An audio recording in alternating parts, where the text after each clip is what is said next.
À vous qui êtes appelés à poursuivre notre œuvre, nous savons combien est lourde la responsabilité que notre génération remet entre vos mains.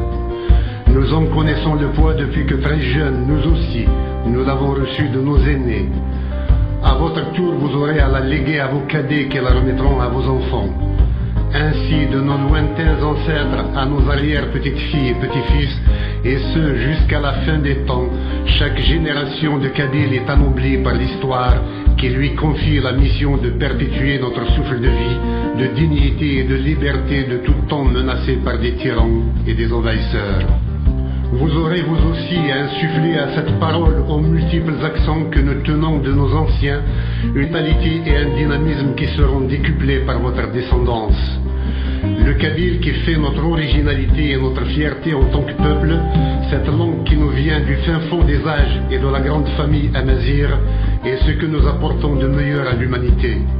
Il exprime notre âme, notre être et notre terre face au déchaînement des hommes et des éléments dont ils freinent la folie en leur montrant combien notre attachement à la liberté est sans limite, notre hospitalité légendaire et notre respect des autres peuples total.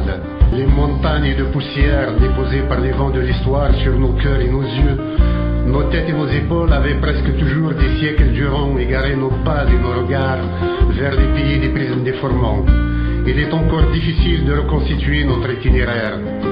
Aujourd'hui flotte encore sous nos yeux l'image du grand roi Massinissa qui, après ses délibérations officielles en punique, allait embrasser ses nombreux enfants dans une langue qui ressemblait à notre kabyle. Notre Aglide avait l'ambition de faire de notre terre et de notre peuple un trait d'union entre l'Orient et l'Occident, mais force lui était de constater que notre terre ne représentait pour eux qu'un lieu d'affrontement. Une arène pour leurs gladiateurs luttant sans merci pour conquérir des terres, assouvissant ainsi les instincts de domination de quelques illuminés, aujourd'hui présentés par leurs descendants comme les fondateurs de leur grandeur et qui font leur fierté. Notre peuple, épris d'amour et de paix, était réduit malgré lui à une vulgaire réserve de soldats qu'on levait au service des causes qui étaient rarement les siennes. Nos révoltes initiées par le vaillant Jugurtha n'ont jamais cessé. Nous sommes fiers que notre terre et notre peuple n'aient donné à l'humanité que des résistants. Nous n'avons pas eu à participer à la falsification de l'histoire que ceux qui nous avaient momentanément vaincus avaient écrite pour se glorifier et nous avilir. Nous n'avons pas eu de répit pour écrire. À peine avions-nous repoussé les hordes européennes vers le nord, dans un épuisant effort que nous avons eu à affronter les Arabes venus de l'Est pour, sous le prétexte de l'islam, violer notre terre et notre âme, voler nos richesses et nos filles au nom d'un Dieu qu'ils n'ont jamais respecté. Ils disaient vouloir nous apporter la liberté d'Allah et diabolisèrent nos femmes dont nous faisions pourtant des reines à l'image de la Kaïna. Moralement, nous leur étions supérieurs. Militairement, il a fallu quelques siècles pour en venir à bout. La formation de la personnalité de la Kabylie était alors amorcée. Les Almoravides, fuyant la furie des Almohades établis à Marrakech, apportèrent la dernière touche sociologique et humaine à l'édifice institutionnel de la Kabylie stabilisée depuis. L'Afrique du Nord, payant son inféodation aux califats moyen-orientaux et à leur insatiable besoin de richesse, qui l'enlisèrent dans l'aventure de l'Andalousie, se désagrégea dans une confusion générale qui allait ouvrir la voie à une nouvelle conquête du sous-continent par les peuples d'Europe et d'Asie mineure. Dans la folie de la Reconquista, les Espagnols s'établirent à l'ouest et sur la côte kabyle et durent se replier à l'arrivée des Turcs qui établirent leur mainmise sur un territoire allant de Tunis à Tlemcen, à l'exception de l'enclave kabyle. Les représentants de la sublime porte à Alger n'avaient que l'insulte à leur portée pour se venger de ce peuple frondeur qui les narguait et refusait leur autorité. C'est la France qui, après ses deux victoires sur la Kabylie, 1857 et 1871, a fait perdre à notre peuple le contrôle de son destin. Pour le reconquérir, il s'était cru dans l'obligation de se fondre dans une nouvelle identité, un nouveau pays, un nouveau peuple taillé sur mesure par la France coloniale, l'Algérie. L'engagement de la Kabylie pour l'indépendance algérienne fut franc, total et massif, et ce depuis 1926. Alors que les oulémas, précurseurs des terroristes islamistes, aujourd'hui coupeurs de tête au nom d'Allah, dénonçaient sans vergogne les indépendantistes dans leurs écrits. L'anticabylisme prenait de l'épaisseur. Vous qui êtes appelés à entretenir la mémoire de nos sacrifices pour les générations qui vous suivront, Sachez qu'en tant que Kabyles, nous avons oublié dans notre combat pour l'Algérie jusqu'au fait que nous étions un peuple. Nous, dont les parents s'étaient donnés en offrande à l'indépendance de l'Algérie, nous avons grandi comme nos aînés dans la ferveur nationaliste qui voulions faire de notre pays le plus beau et le plus prospère au monde.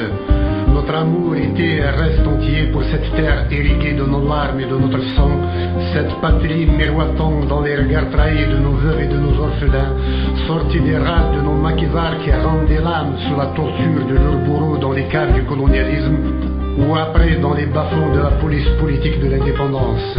Notre attachement à cette Algérie dont la plupart de ses libérateurs kabyles n'avaient aucune arrière-pensée était charnel. Nous luttions en Kabylie en rêvant à toute l'Algérie dont nous voulions changer de régime dictatorial en démocratie, le système tortionnaire en celui des droits de l'homme, l'école en celle de la science, du progrès et de la modernité afin de mieux nous insérer dans le monde des libertés. Nous luttions pour une identité collective de la majorité pensant rendre un service aux Algériens qui auraient enfin à partager des valeurs communes et un sentiment de fraternité retrouvé avec la fierté des mêmes origines. Notre voie était tracée par l'étoile nord-africaine de 1926 à travers laquelle la Kabylie s'était engagée à prendre en charge le destin de tout ce continent. Notre combat a de tout temps été généreux, orienté vers l'intérêt des autres au lieu et place de celui des Kabyles et de la Kabylie. De l'insurrection armée du FFS en 1963 au printemps noir 2001 en passant par le printemps berbère de 1980, tous les militants kabyles n'avaient d'autre objectif que de construire une Algérie conforme à leurs rêves communs. Nous confondions tous allègrement l'Algérie et la Kabylie. C'est au terme d'un long processus que nous avons pris conscience de l'impasse dans laquelle nous étions. Un militant ne remet pas en question sa cause. La force d'une conviction écrase toutes les preuves de sa réfutation.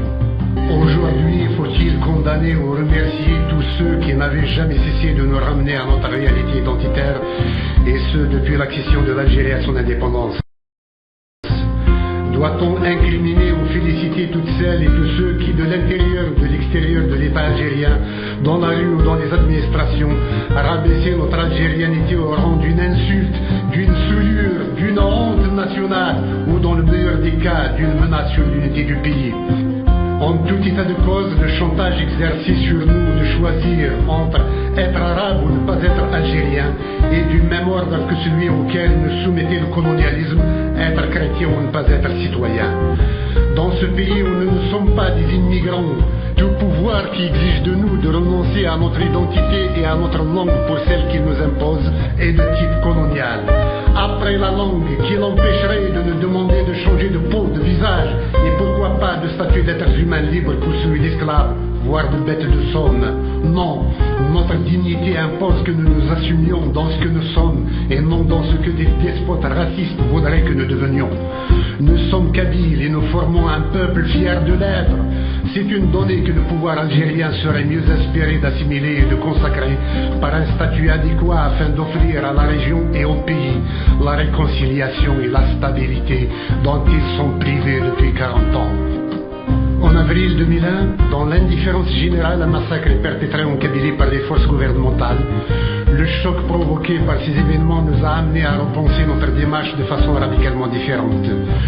Nous nous sommes sentis trahis, exclus un peu plus de cette Algérie qui se montre compatissante à l'égard des Arabes du Moyen-Orient, au moment même où des mères et des pères kabyles pleurent leurs enfants fauchés par des balles des gendarmes algériens. Nous avons dès lors repris un à un les éléments de notre histoire, depuis la constitution du FFS au printemps noir 2001, et chaque élément du puzzle retrouve à sa place. Les Kabyles ont systématiquement été marginalisés dans leur combat pour l'Algérie.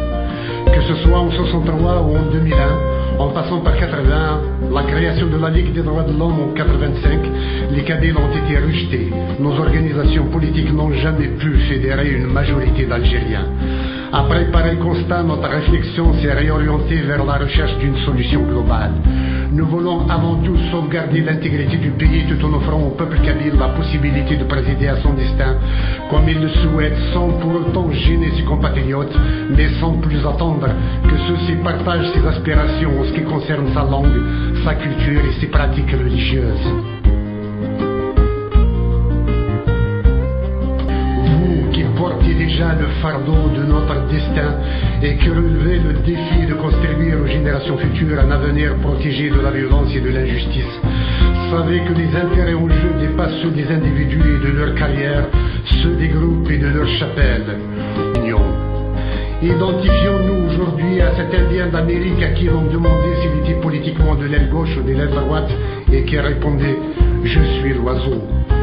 C'est entre vos mains, jeunes Kabyles, que je dépose ce message qui pour moi a la valeur de toutes les souffrances et de toutes les épreuves que notre peuple a eu à affronter à travers les âges. Chaque mot y dit notre générosité et notre respect de nous-mêmes et des autres. J'espère qu'il porte toutes les espérances de la Kabylie d'aujourd'hui et celles de son avenir qui ne pourront se réaliser que dans le cadre d'un État kabyle. Demain, si notre option pour l'autonomie s'avère en deçà ou au-delà des intérêts du peuple kabyle, il vous revient d'en réajuster le cap.